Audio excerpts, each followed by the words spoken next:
Akaseera ka lipoota y'embeera y'obudde okuva mu kitongole ekikulu eky'eggwanga ekivunaanyizibwa ku by'embeera z'obudde awamu ne UBC TV. Nze Annette Nakimbugwe. Obudde bwa mukalwe nga mwetobeseemu n'ekifo mu bitundu by'eggwanga ebisinga. Mu mbeera y'obudde ng'eno naddala ggwe eyettanira ennyo okwokya empiira. Kiba kirungi okwewala okumala gayokya empiira kubanga oyinza okwokezaamu emisiri gy'emmere ey'abantu abalala abaliraanyeewo awamu n'amayumba. Ekyo kireetera okufiiriza abantu okutwalira awamu okufiiriza eggwanga.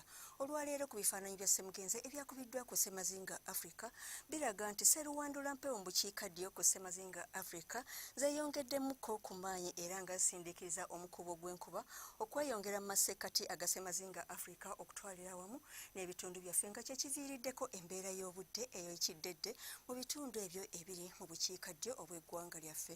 So ng'ate ne Sseruwandula mpewo mu bukiikakkono ku Ssemazinga Africa nazo zikunta nga ziyita mu ddungu Sahara zisitula omusenyu okudda mu bitundu byaffe ng'ekyo ekiviiriddeko embeera y'obudde ey'omukalwe nga mwetobeseemu n'ekifo mu bitundu ebyo naddala ebiri mu bukiikakkono obw'eggwanga lyaffe. Ebifaananyi ebyakubiddwa ku ggwanga lyaffe mu biseera eby'okumakya biraga ng'obudde bwabadde bwa musana ogwaka nga bwe gukubakuba mu ebyo ebitundu ebiri naddala mu bugwanjuba obw'eggwanga lyaffe ne mu bukiikaddyo obw'eggwanga lyaffe. Ebitundu by'eggwanga ebisigaddewo byabadde bya musana nga gwememula nga mwetobeseemu n'ekifu. Mu biseera eby'olweggulo ebitundu by'eggwanga ebisinga bibaddemu ekiddedde so ng'ate ebyo ebitundu naddala ebyo ebiri nga mu Arua omusana gubadde gwememula. Embeera y'obudde nga bw'esuubira okubeera olunaku olw'enkya ku makya tusuubira omusana okwaka nga bwe gukubakuba mu bitundu ebyo ebiri mu bukiikaddyo obw'eggwanga lyaffe. Ebitundu ebiri mu bukiikakkono obw'eggwanga lyaffe omusana gusuubirwa okwememula nga mwetobeseemu n'ekifo. Mu biseera eby'olweggulo obudde busuubirwa era obutakyuka kiri awo era nga tusuubira ebbugumu ly'empewo erya waggulu okutuuka ku Celsius 25 mu nsozi ez'Ekabaala 3 mu bugwanjuba bw'eggwanga, 31 Arua olwo, 33 ne 34 mu Karamojja.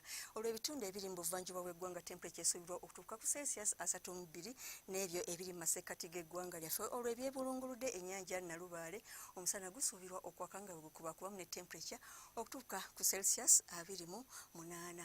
Ng'onootambulako okweyongerayo mu bibuga ebimu eby'oku Ssemazinga Africa omuli Lagos, Luanda ne Nairobi enkuba esuubirwa okutonnya nga mwetobeseemu n'okubwatuka okw'eggulu so ng'ate yo mu Johannesburg wasuubirwa okubeerayo namutikkwa w'enkuba ate yo mu Casablanca wasuubirwayo olufuuyirize ne temperature okutuuka ku Celsius 14.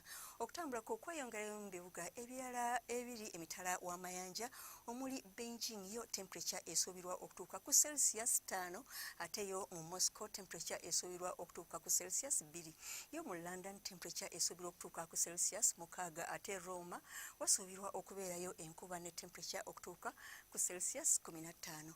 Weebale kubeera naffe era ng'oyagala okumanya ebisingako wano ku by'embeera z'obudde tutuukire ku mutimbagano gwaffe nga bw'ogulaba ku lutimbe olwa UBC TV.